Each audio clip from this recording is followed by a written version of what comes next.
Hello, this is Thomas Cobbs Jr. here for Legal Aspects of Kinesiology. This is my presentation. The facility I chose for this course is Crunch Fitness LLC, where I currently am a personal trainer in Norman, Oklahoma. We employ personal trainers, managers, front desk staff, kids care, as well as custodial staff. We also hire outside maintenance help for cleaning equipment, deep scrubbing the floors, cleaning the windows, things of that nature. We also throw special events for our members. So the first section we'll be looking at is risk management. Member safety, we have Lapp versus Silverstein, 2017. During this case, a member of the gym, it was her first time at the gym doing a group fitness class using resistance bands. During the class, the group fitness instructor instructed the class to put the bands underneath their foot. During that, the band came from underneath the plaintiff's foot, striking her in the eyes, resulting in near permanent blindness, which then she took legal action. Some mitigations from this is I would making sure that all my group fitness instructors give clear instructions on how to use the equipment, how not to use the equipment, as well as making sure that all members, whether they're new or old, sign waivers before each class or before they join the gym. Sexual harassment. So for this one, we have Johnson versus Fitness International 2011, during which the plaintiff received sexual harassment from her two male personal trainers, as well as inappropriate text messages from them that she saved and used it in the court. So what I would do for this one is to make sure that each trainer goes through mandatory sexual harassment training. I would also give clear policies to ensure that everyone is on the same page, and to give quick punishment for policies that are broken. So if you know what the policies are and you clearly went behind them willingly, we will make sure that you are handled with appropriately. Injury and risk management. We have Elaine Allen versus LA Fitness International 2011. During this, a new member of the gym came to see a personal trainer for the first time, during which the trainer had to perform a dumbbell shoulder press, which resulted in injury. The trainer failed to note and see that on the waiver, or the PAR-Q, that the new member did express previous past of shoulder pain and that she was having trouble with it. Mitigation for this one, I would really make sure that my trainers have gained rapport from all their new clients, whether they're coming in for the first time or they're just coming back from surgery. I also instruct all my trainers to have members sign waivers before the activity even starts. Employment laws. So from this, we have Jernigan and Johnson versus Crunch Fitness, 2016, during which the plaintiffs sued Crunch Fitness for unfair wages for work performed while they're at the gym, such as cleaning equipment, picking up equipment, cleaning the gym, making phone calls. So in the job description, we do have making phone calls and cleaning, but unfortunately we do not receive payment for those. So what I would do is put this as volunteer, especially for cleaning up equipment to prevent anyone from tripping over unwanted equipment that's on the floor. Also make sure that in the new hire paperwork, they do the job that's in the job description, so they know that whether they do or do not get paid from it. Wrongful termination, we have Ranchuna versus Best Fitness 2014.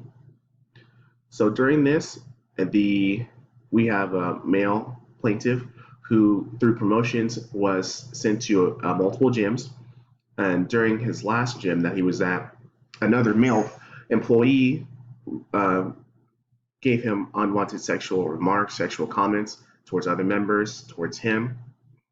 The plaintiff decided to take that to HR. Afterwards, HR said they would handle it, and a few weeks later, the plaintiff was terminated from his job. So he sued, saying it was an unlawful termination because he was the one that was receiving the unsexual remarks. So to help prevent that, to prevent the company from paying the ex-employee from potential lost wages, conduct a thorough and consistent search to find comparable work in the same field, and keep records of all employees' efforts in finding a comparable job.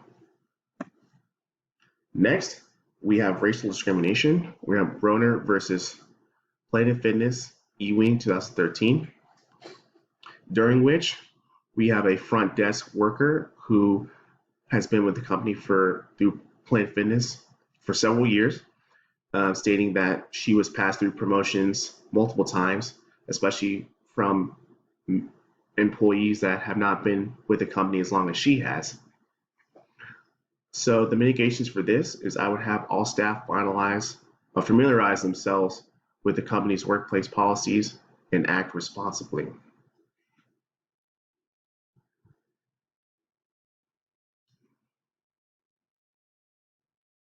Racial discrimination. So here we have Broner versus Planet Fitness, Ewing, 2013. Here we have the plaintiff, a front desk worker, getting passed up multiple times for promotions, especially from employees that have not been there as long as she has. She claims that it was because of her race. She is an African American woman, and she was passed through by other races, such as just Caucasian men.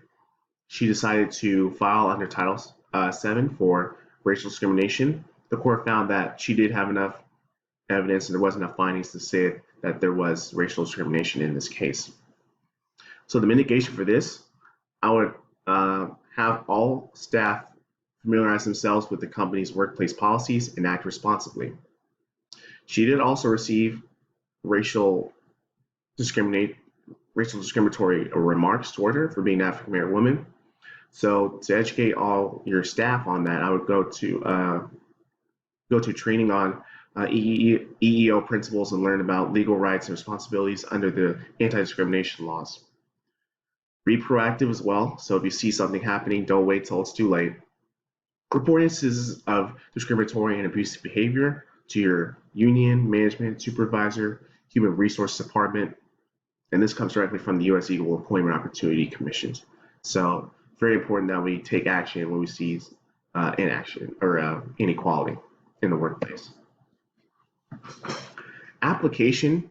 This course really did help me with my current job, as I am a personal trainer at Crunch Fitness. I was interested to find out that Crunch Fitness has been sued multiple times. I always hear about Planet Fitness or Gold's Gym, but it was surprising to see Crunch Fitness being sued. So this really taught me the importance of record keeping, documenting things when it comes to risk management, especially if you have clients that have injuries out the wazoo, whether it's back pain, shoulder pain, ankle pain, knee pain. Because if you do something that's going to hinder that or make it worse, and they told you about it, it's all written on paper, they'll be like, why didn't you notice this? So this class really helped me or for example, if there's a black dumbbell on the black turf, we have turf at our gym. If there's a black dumbbell camouflaged with the black turf and I don't pick it up because I'm like, oh, it's out of the way. But then another member, they could trip over it, hurt themselves, and that's on me because I didn't take action. Because I saw it, but they may have not seen it. Make sure that all employees know the policies and procedures of the gym. So we need to make sure that everyone is on the same page, whether you've been there for 2 years or 2 months or 2 weeks. Making sure that this is how we do things at the gym. This is not your old gym or this is not your old job. So we need to make sure that we know how to do things the right way at Crunch. Legal proceedings and rulings and how to prevent unfavorable outcomes in court. So I joke with my clients all the time. I pray you guys don't sue me if something happens to me or if something happens during our session.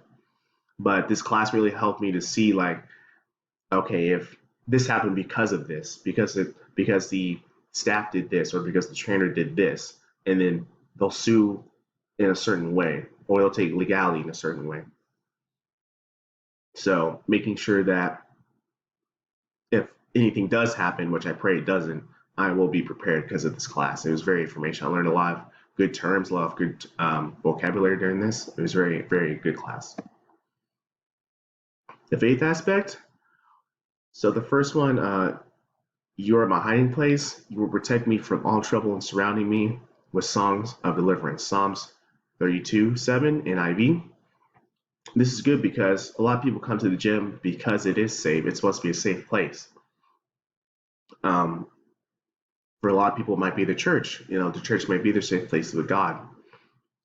Me personally, I do go to the gym to get away from, a lot of my, not problems. Well, I guess I do have, everyone's problems.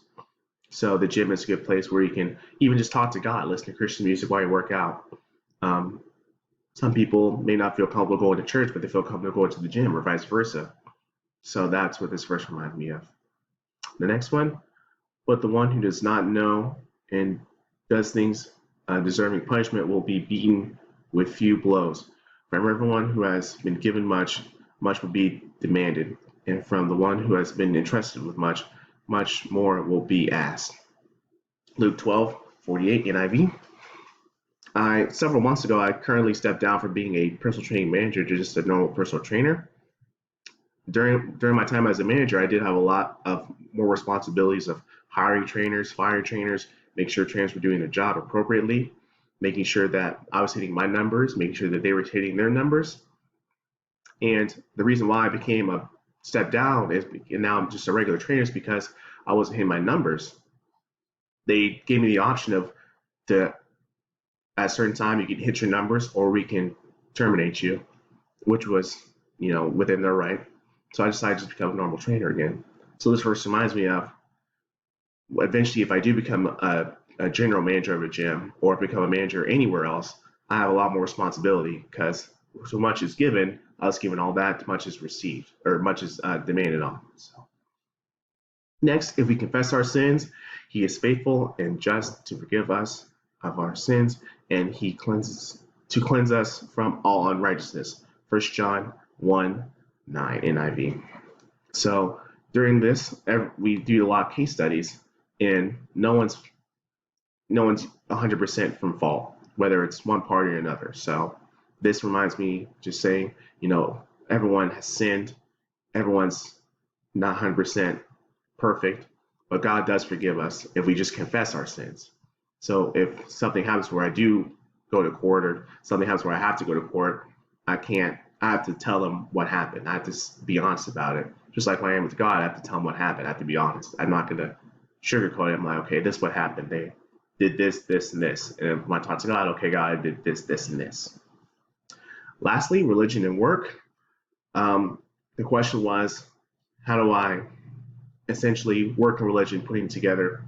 Normally, I do tend to separate work and religion and also politics. That's two things I don't talk about during work. I'm Christian. I'm a Baptist. I grew up Baptist. So if I do know my clients have the same belief or faith in me, I feel comfortable talking about it with them. If not, if it's first time someone's meeting them, or I know they don't go to church, not religious, I don't even bring it up.